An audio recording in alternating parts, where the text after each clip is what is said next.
What's going on? Family game night. Don't worry, I brought Twister. Hey, Rosa. This scene makes me cry every time I watch it. Without any context, it's just some friends coming over to Rosa's house for a game night, which isn't that emotional. But with the context from earlier in the episode, it's a beautiful moment about chosen family, acceptance, solidarity, and love. In this video, I want to examine what makes this episode and this scene in particular work so well. Because as we start to see more queer representation in mainstream media, we're seeing more and more coming out stories, and some are definitely told better than others. So I want to look at this storyline with Rosa Diaz from Brooklyn Nine-Nine and talk about why I think it's an amazing example of how to tell a coming out story. So first off, let's look at Rosa's coming out arc as a whole and see how it affects her character moving forward. In season 5, episode 9, titled 99, Rosa is dating someone and won't tell Charles who it is, even though he's determined to find out. That's pretty typical for her character, who is known for being quiet and secretive, and Charles's nosiness is also a well-established part of his character, since he always wants to be involved in everything that's happening. Part of the way through the episode, Charles brings Rosa a glass of water and overhears her talking on the phone to a woman who calls her babe. So he asks her what's going on, and she says, "I'm dating a woman.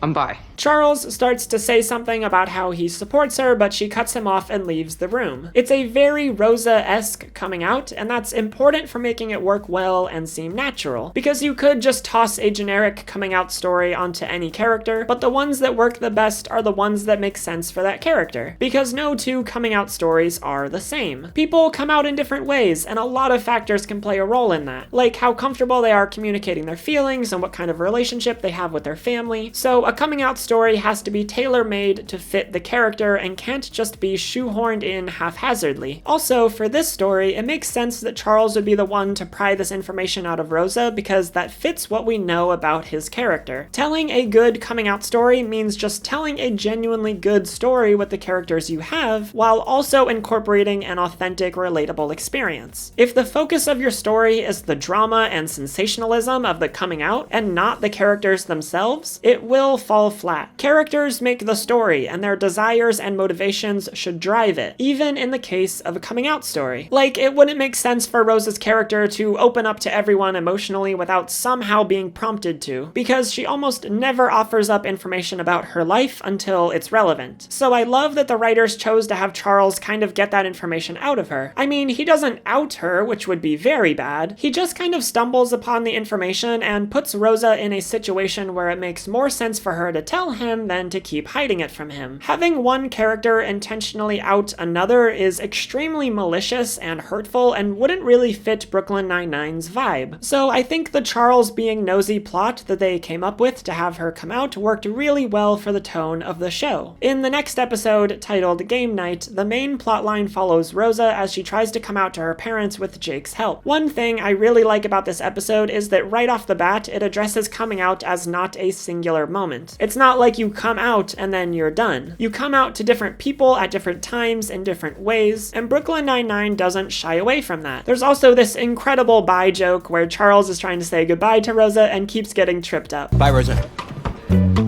I mean, not bye, but bye. I mean, see ya. I mean, have fun only having sex with men, just banging dudes left and right. Rosa comes out to her friends in a very Rosa way, making a quick announcement and then leaving. It's a very nonchalant coming out and something that was really nice to see, since coming out can often be a negative experience. In fact, another thing I like about this story is how it shows a wide range of reactions to Rosa's coming out. There's Charles being awkward but supportive, her coworkers being pretty chill, and her parents being decidedly less chill. It's not all good and it's not all bad. It shows the complexities of coming out and the mixed emotions that someone can have when coming out to some people goes well while coming out to others doesn't go as well. So later in the episode, we find out that Rosa's parents would rather Jake be cheating on his fiancée with Rosa than for Rosa to not be straight. Later, she finds out they're not mad and they invite her to game night. So she attends with Jake only to find out that the only reason they're not mad is because they don't actually believe she's bi, and they think she'll end up with a man anyway. So she storms off again. When she sees her dad next, he apologizes to her and says he loves her no matter what, but he tells her that her mom needs some more time. And so they put game night on hold. It's a bittersweet ending that does really well to encapsulate the actual messiness of coming out. Sometimes parents disagree. Sometimes one might accept you while one won't. Sometimes your parents might take some time and get over their prejudices because they love you, and other times they'll want to hold on to their prejudices. It's never as easy or as simple as we'd like it to be, and Brooklyn Nine-Nine puts that messiness on display with Rosa's coming out story. The other heartwarming part of this story is Jake and Rosa's friendship and the support that he gives her. I love Jake and Rosa's relationship. I feel like there's not enough examples of close platonic relationships between men and women in mainstream media, but Jake and Rosa are so cute and their dynamic is super funny. So at the start of this episode, I was happy to see that Jake was going to be there helping Rosa, and the episode did not disappoint. They covered a lot of ground and set a good example for what someone should do if they find themselves in a position where their friend has just come out. Like when they're first talking, Jake asks Rosa how coming out to her parents went, and she says that she hasn't told them yet. And Jake's reply isn't like, well, why not? Or, you need to tell them. Instead, it's very understanding. I haven't told them yet. Really? I mean, of course you don't have to, but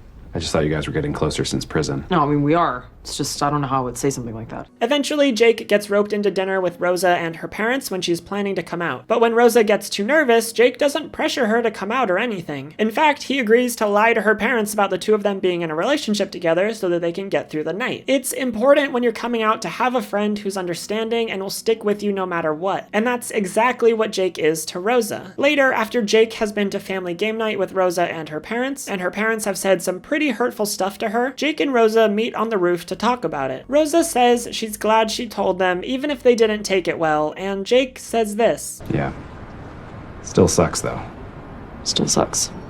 Now, that's not a huge, deep conversation, but it's a meaningful few words. As a friend to someone who's just had a not-so-great coming-out experience with their parents, you're not going to be able to fix everything. And while sometimes it's definitely helpful to tell people that things get better, sometimes you just need someone to recognize how bad your situation is and empathize with you. That's what Jake does. He doesn't try offering solutions. He doesn't try fixing everything. He doesn't reassure her that everything will be fine because he doesn't know that it will be. Instead, he just acknowledges Rosa's feelings and is there for her. Sometimes you just need someone to sit with you in the hurt. And that's not a thing we get a lot of in TV shows, but it's something that's really important for life in general. And then we get to the final scene in the episode. Knowing that Rosa no longer has game night with her parents, Jake gathers together all their friends and brings them over to Rosa's place for a game night. And honestly, I cannot think of a better way, plot-wise, to so clearly draw out the concept of a chosen family. A chosen family is the people you choose to surround yourself with, either in place of or in addition to your related by blood family. It's like a group of really close friends who you consider your family. Anybody can have a chosen family, but it's a big thing in queer communities because so many queer people have been tossed aside by their families. Chosen family is the kind of thing that surface level stories about queer people almost never mention. So to see chosen family be such a large theme in this episode makes the story feel incredibly authentic.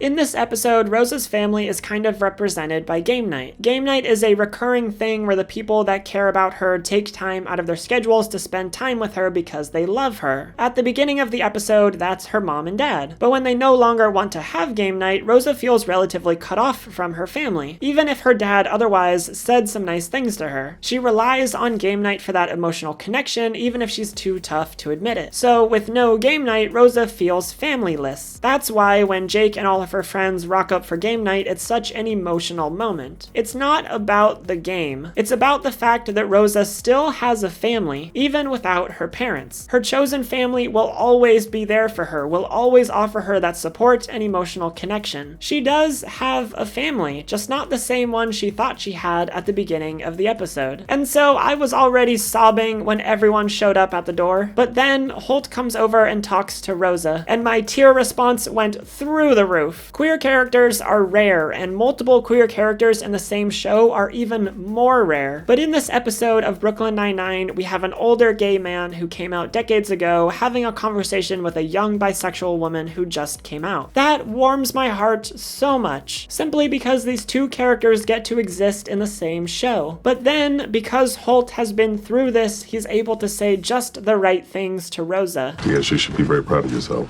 I know things aren't exactly where you want to be right now, but I promise you they will improve. Every time someone steps up and says who they are, the world becomes a better, more interesting place.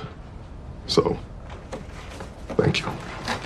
Any character could have said this stuff to Rosa, but it's powerful coming from Holt, because you know he wishes that's what someone had said to him when he came out. You can hear the emotion in his voice. He wants to support her and reassure her without discounting how crappy it is to have her mom not accept her. And when he says that things will get better, he's not speaking out of idealistic hope, but from experience. This is one generation of queer people welcoming in the next generation of queer people. I honestly kind of want to cry just thinking about it. It's a beautiful moment, and I'm so proud of this show for giving these two incredible queer characters this moment. And so that's how the episode ends. From then on, Rosa's bisexuality, like most of the things in her personal life, isn't mentioned much. There are some really cute scenes in the final episode of season 5 where Terry is trying to be supportive. But you never know when you're gonna find your dream person. Anyone on the street could be that. All right, it feels like you Googled how to talk to your bisexual friends. Yeah. And then Terry encourages Rosa to ask out their cab driver, a girl who Rosa is clearly captivated by. It was just very cute, and I love this little look that they share at the end. It was everything. Later in season 6, we even get to meet Rosa's girlfriend, Jocelyn, in episode 11, and then she comes back in episode 14 when Rosa has to make some important relationship decisions. Rosa's mom even makes a return for them to try and patch things up. The great thing about how the show continues to handle her bisexuality is that it isn't her whole character, but it also isn't ignored. It's a part of who she is. It affects her and it comes up sometimes, but it's not her only defining trait. It's a perfect balance, and one that I think other shows should aim to emulate with their queer characters. So that's how Brooklyn Nine-Nine pulled off, in my opinion, one of the best coming out stories on TV. They worked it into the story in a believable way, spread it out over the course of a couple episodes, tied in important queer themes, showed positive and negative reactions, and then allowed it to be a normal part of Rosa's life going forward. That's how you tell a coming out story. Anyway, that's all I had for you today. If you'd like to support the production of more videos like this one, you can visit my Patreon. And if you want to see more videos like this, don't forget to subscribe and ring that little bell. Thanks so much for watching, and I'll see you next time.